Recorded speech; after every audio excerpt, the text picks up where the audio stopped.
صاحب دیلان خدا را دل می رود زی دستم صاحب دیلان خدا را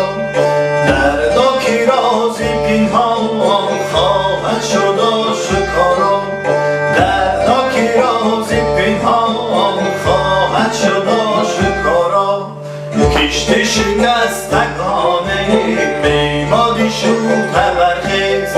کشتی نشستگانه میمادی شد خبرخیز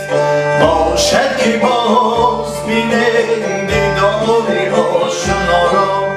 باشد که باز بینیم دیداری آشنا را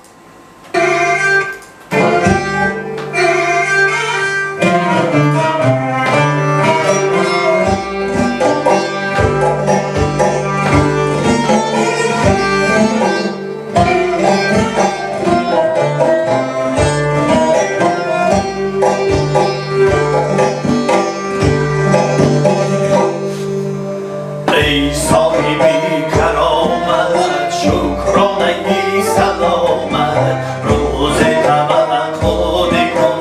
درویش بینوا را ای صاحبی کرامت شکرانه ای سلامت روز توقع کن درویش بینوا را آسایش دو گیتی تفسیر این دو با دوستان مروت با دشمنان ندارم آسایش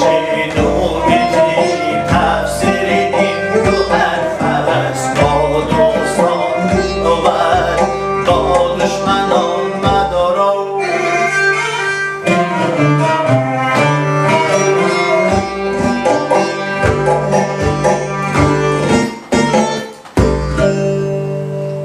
میرود زی دستم صاحب دیلان خدا را دل میرود زی دستم صاحب دیلان خدا را دردا که رازی پنهان خواهد شد آشکارا